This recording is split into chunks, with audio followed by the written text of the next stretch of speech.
Here, I want to talk to you a little bit about you exploding your business. How many guys are interested in exploding your business? Like you just bounce to a whole nother level. Alright, so in order for us to do that, I believe there's a mentality on both sides where do you see yourself as a low pay kind of person, or do you see yourself as a high pay kind of person? So if you are a high pay kind of person, then you must adapt the qualities and the mentality of someone who's going to make big money. And I believe making big money stems from you just being a good person at the core.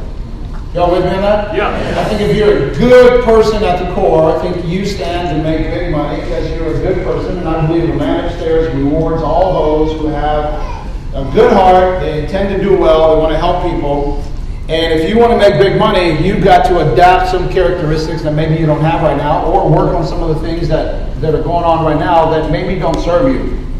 So, if you have a sheet of paper there, like I'm sure a lot of you guys are taking your notes, take a sheet of paper and draw it right down the middle, so like you're doing your Franklin T. And in the middle of your Franklin, on the left-hand side of your Franklin T, I want you to put low pay. So you got your Franklin T, the left part would be your low pay, and then the right part would be your high pay. Everybody with me? Like you got a Franklin T. And let's talk about all the characteristics of people that have a low pay. Doesn't necessarily make them bad people, but they just earn a little bit of money. They're low pay kind of people. Oftentimes, people who make very little money is because they're pretty stupid. And I'm talking about stupid with their decisions. I'm not offending them. Like for example, my parents were low income earners, but they necessarily weren't stupid. They just didn't have any other skills. But I'm talking about people who make low income or low pay kind of people, especially in production, sales, commission type of an environment, because they constantly make stupid decisions. So you got to up your IQ on making the right decisions. Opposite of you being stupid, that means you get wise. How do you get wise? Well, you ask for advice. You get around people who are wiser. You get an assessment of the things that you're going wrong. When's the last time you went to your leader and says, hey, can you help me out? What do you think I'm doing wrong? What do you think I need to do to improve? Be that person when you go to your upline and ask them, what can I do to up my game? Am I doing anything stupid that I need to clean up? Some of my best leaders are always the people who are constantly asking for advice. Just so that you know, to this day, I'm a grown-ass man. I'm constantly asking for advice. I don't have the answers to everything. I've done pretty good so far, but I don't have the answers to everything. I still need advice from other people that are doing it bigger than me, people who have seen it from a broader perspective. So, the opposite of stupid is being wise. So you need to wise up a little bit. And I'm not talking about wise up like being a wise guy or like you're a smart ass. We're not talking about that. We're talking about you just increasing your intelligence and your ability to now have a higher degree of common sense. Everybody with me on that? Yes. So having more common sense. Now, here's another thing that automatically keep you low pay. Maybe not now, but in the future, if you're dishonest.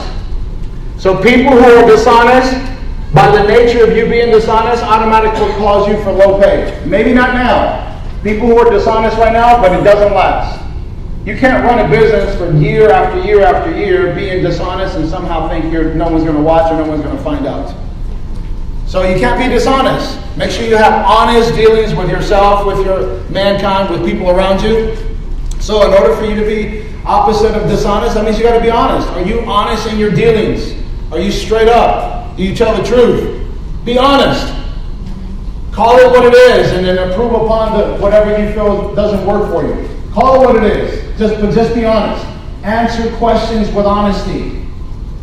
What an interesting thing. Another thing is that if you're dishonest, that leads to you being untrustworthy. Low pay typically is associated with you being untrustworthy. Do people trust you? Remember, leadership has a degree of you being trustworthy.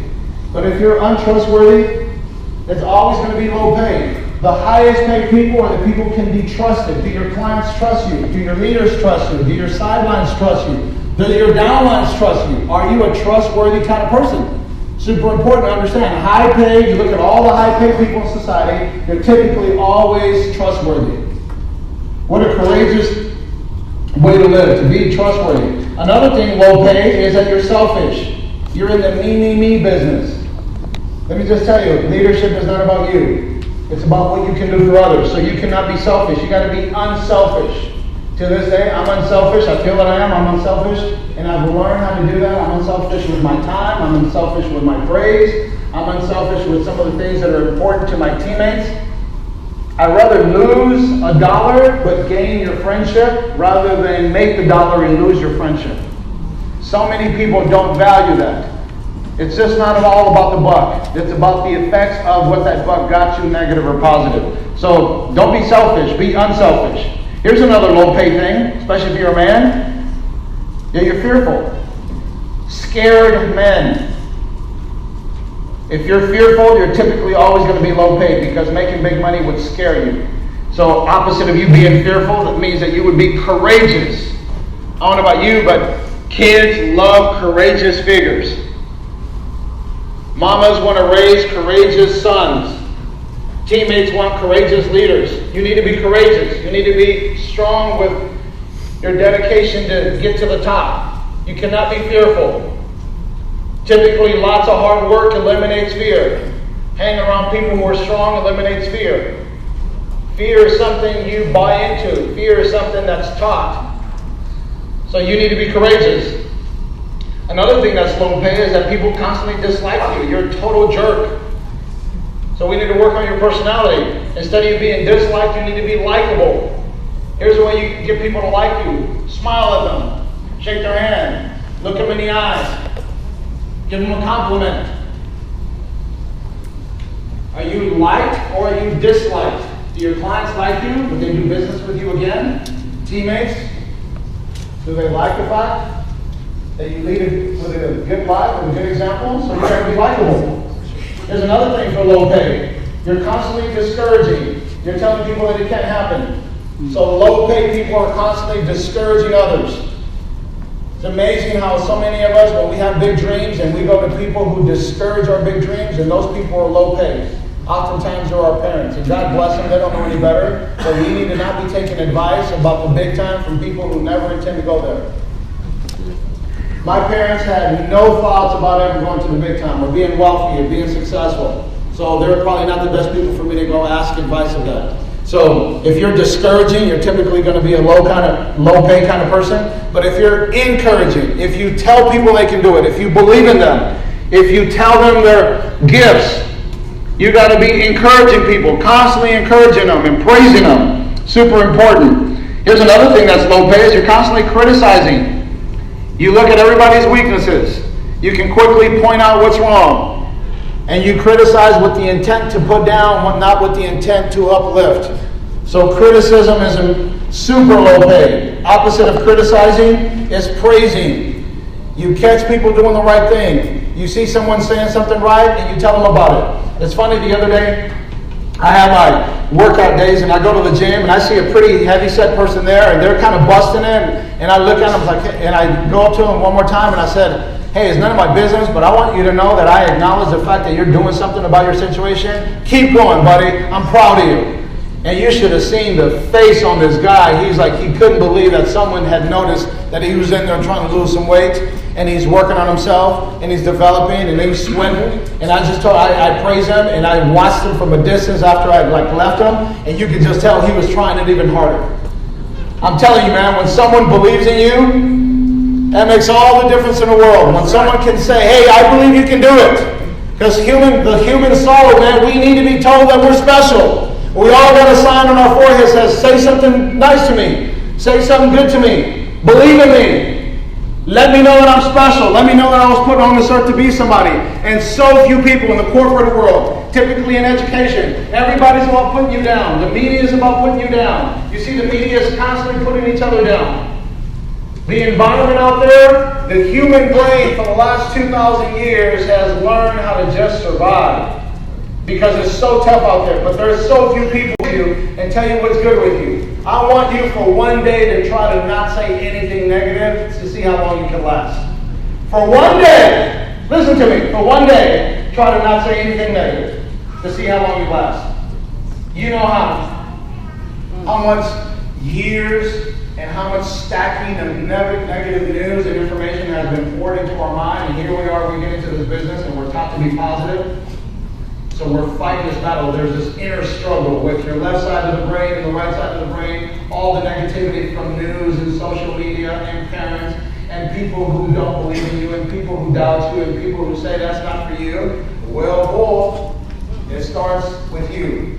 And you need to be encouraging yourself, and you need to be encouraging others. You see someone doing constructive, mention it to them. Hey, I noticed you're doing that. Keep going, man. Great job. That's awesome. I love to see that people are working on their weaknesses. So make sure that you're praising people. Here's another thing that'll eventually end up in low pay. You're too freaking arrogant.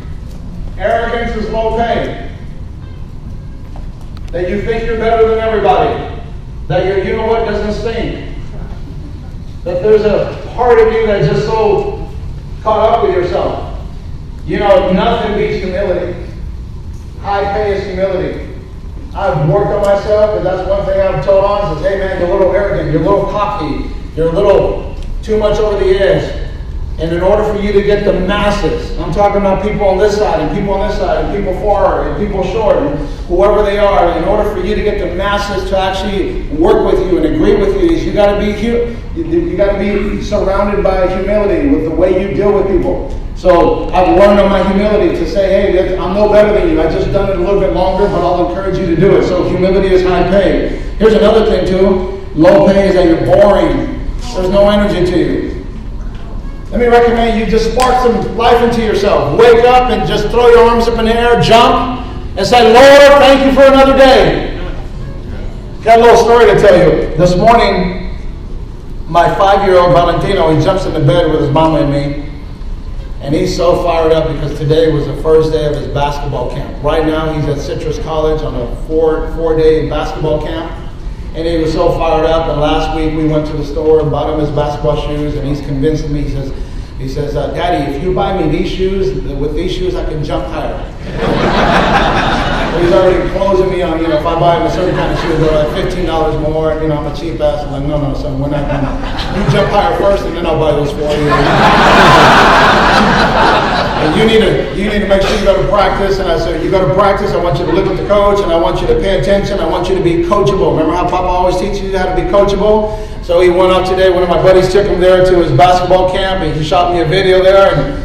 And already, they lower the court because he's only 5 years old. He's not strong enough to take the ball and throw it all the way up to a 10-foot court, so they lowered the court a little bit. And he made like 2 buckets in a row, and he's as high as a kite. He's just so excited. And it's just so amazing how inspired he was by the fact that I told him, man, you're going to be, I told him that he's going to be somebody special. Yesterday we're getting home, he says, Daddy, I'm going to go play basketball because I want to be on TV.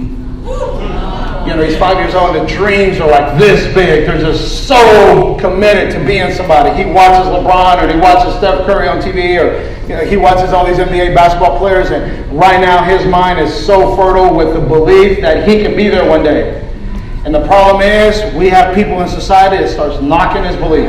They don't feed his belief, they knock it down. You can't do that. That's not for you. You got to be black to slam dunk.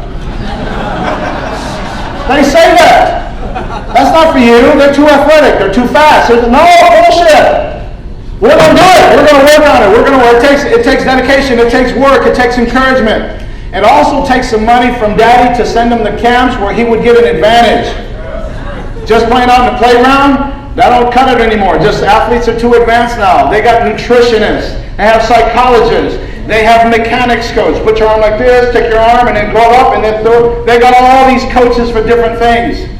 I was talking to Raja Dhaliwal when he came down here from Canada. His son went to Kobe Bryant's basketball school, and his son is 16, 17 years old. He's getting ready to enter his senior year in high school, and he said this guy has a nutritionist, he has a psychologist, he has a mechanics coach, he has a strength and conditioning coach. He has like 5 coaches right now that Raja, with his income, pays for every single month. I said, Raja, what does that cost you roughly? What to pay for all these different people? He says, about $8,000 to $10,000 a month. I'm paying these different people to coach my son to give him a shot at the NBA. You know one thing I know? If Roger wasn't successful, he probably couldn't do that. If you live paycheck to paycheck, you can't do those things for your kids. That's why it's so awesome to be in a business like this. Can you imagine? Roger used to drive a taxi and got invited to a meeting. went to the meeting, paid attention, recruited some people, kept doing it.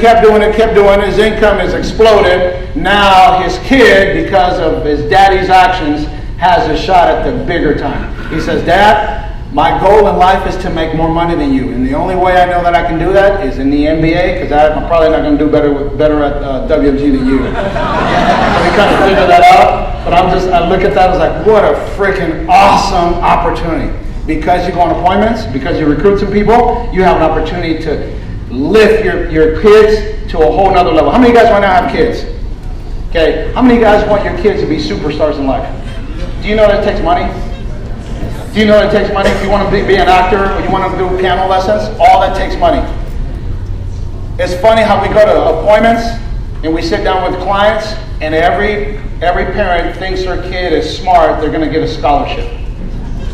First of all, there's only so many scholarships, and then when they do give you a scholarship, it's not a full-ride scholarship, it's a partial scholarship, and they're only selected. Oftentimes, they're very discriminatory with the way they issue those scholarships. But so many people, almost every client that I've ever asked them, do you have any money set aside for your kid's college education? No. They're going to get a scholarship. Really? They're going to get a scholarship. Really? What kind of scholarship? Oh, they're going to get an academic scholarship. So that means your kid's pretty smart? So yeah, he's pretty smart. Interesting. Where do you get his smarts from? It ain't you. You've done nothing about his college education. Where do you get his smarts from? So it's just these people are delusional. They're delusional. The kid's going to be really smart, but the parents are not making wise decisions. They're irresponsible. They're loaded with debt. They're not saving any money.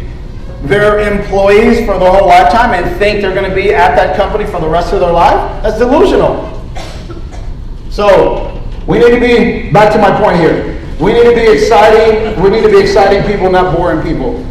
If you don't have dreams, latch on to someone who does. My kid has a dream that he wants to be on TV playing basketball, so if I didn't have any dreams myself, I'd hop on to his. Become a cheerleader for someone who's got dreams if you don't have any. Make sure you get your dream machine going. Make sure you're excited. Hey, instead of you being grumpy, which is low pay, you ever notice just those grumpy people? They're always pissed off. Yeah. Grumpy is low pay. It takes a lot of energy to be negative, and if your energy is being consumed by you being grumpy, that's low pay. Opposite of being grumpy is that you're happy. In nature, you should be a happy person. Guess what? You're 6 feet above ground. You got your common sense. You live in the United States of America. You have a Social Security number. You have a life license. You're in World Financial Group. You have an opportunity to go make your dreams come true, but you got to be happy about this. Because no one wants to be around a dull, disillusioned, frustrated crybaby. Nobody wants to be around that kind of person. You know those people that are always negative. They're constantly looking for what's wrong. Well, no one wants to be around them. So catch yourself. Whenever you're negative, how quickly can you switch it to the other side? It is like a light switch. Negative, positive, negative, positive. Well, you got to quickly switch on to the positive side. It's so high paid to be a happy person. It's high paid. It's fun. The last one I would say is so many people out there right now, they're living these fake lives. And I would tell you that living a fake life is low pay. Eventually, it'll catch up to you. This whole thing about fake it till you make it, I want to let you know it's a bunch of bull. I don't believe you should fake it till you make it. I believe you should be genuine at every level. If you're a senior associate and you're not quite who you want to be, well, you need to work hard, but you need to stop trying to impress people by buying stuff that is premature. That's one of the things that I'm just grateful for. I was taught in this business. When I was senior marketing director, made my first $100,000, I wasn't running quick to the jewelry store to buy jewelry. I wasn't quickly going to buy another car. I wasn't quickly trying to eat at places that I quite couldn't afford. I wasn't trying to do things that would make me look rich. $100,000 is not rich. It's not rich. But yet so many people, they start to taste a little bit of money and they start partying with it. Let me recommend to you one more time, as I've always mentioned to you, make sure you are a good steward of your money. Make sure you're saving. I've gotten to where I'm at today and people ask me, well, what's the secret to becoming financially successful? And here's the answer. Save and invest. And keep saving, and then once you save, then you can invest. And keep saving, and keep saving, and keep saving. And I just constantly save and save and save and save. And let me tell you, it has done me and my family well. Today, there's a life where money is no longer the worry. For most people out there that you and I come across, most people are worried about money. Most people are worried about one paycheck missing from their month, and they're in financial devastation. It's a tough way to live, to be in a position where you're so worried about money. But if you save money, if you had $100,000, $200,000 saved, and something happens, you're not worried. It's all those people who don't have money saved, the ones who quickly worry. The ones that are freaking out. The ones that are nervous. The ones that all of a sudden break down. People say, oh, they have a nervous breakdown. You know why? Because they don't have the money saved. You don't have people with big savings having nervous breakdowns. You ever notice that? So it's not all about the money, but it's nice to have. And it creates lots of peace of mind. And you put yourself in a position where you're going to set yourself apart from all those people who couldn't get it together. The people who don't make financial discipline part of their life. If you're around me, you can always count at these meetings or any other meeting that we go to. I'm always going to talk to you about you being fiscally responsible, about you being frugal, about you saving, about you investing, about you making wise choices, about you asking for advice. By the way, oftentimes free advice is the worst advice. So be careful who you're getting your advice from. Make sure whoever is going to give you that advice you're looking for lives the way you want to live, is going the way you want to go, is in a position to now give you that advice from sound, practical living. As I look at what we got going on for this summer, if I can turn the page again, this summer is going to be hot. I'm talking about temperature. And they say when it's hot, a lot of people make excuses for why they don't work. And all of a sudden, it's just so comfy to sit at home in the air conditioning or just go to a place that's cool. And I can tell you during the summer, it was called the separation. The people who rise to the top do it in uncomfortable times. When it's hot, here comes July, and here comes August, and here comes September, the hottest 3 months of the year. And these hot 3 months, who can get ahead? Who can go do more appointments? Who can get uncomfortable? Who can sweat? Who can put on the suit when it's 99 degrees outside? Who can still go to the appointment? Who can put themselves in a position where they're outdoing their competitors? The people who are chill are the ones that will be left behind. If you want to catch someone, you see someone like ahead of you right now in income, you want to catch them and beat them, you do it in the summer. When it's hot, when it's uncomfortable. When most people want to tend to go do the comfort things, going to the beach, or going to the lake, or going fishing, or going to the river. You shouldn't be doing any of those things in the process of you building your business. Let me recommend that you sacrifice some of those recreational things in the process of you building something that you'll be proud of. I'm so glad that when I was 1 or 2 or 3 years in the business, I wasn't going to the river. I wasn't going to Vegas. I wasn't going to Rosarito. I wasn't going to Lake Havasu. I wasn't going to Coachella. I wasn't going to do all these places where I would go spend money and take the whole weekend away from my business. It was a Saturday and it was hot. It was July and it was hot. And on that weekend I closed 5 apps while my competitor went to the river. And then I recruited some people. And 3-4 months down the road, my people had flourished, and then people weren't even there because, remember, the team copies what the leader does. Yes. The team copies what the leader does. The team takes on the personality of the leader. What personality, what habits do you have as the leader? Are you worth following? Do people see your commitment? Do people see that you show up? Do people see that you're consistent? Do people see that you have the hunger year after year after year to want to do this? It takes work to do this. This is not easy.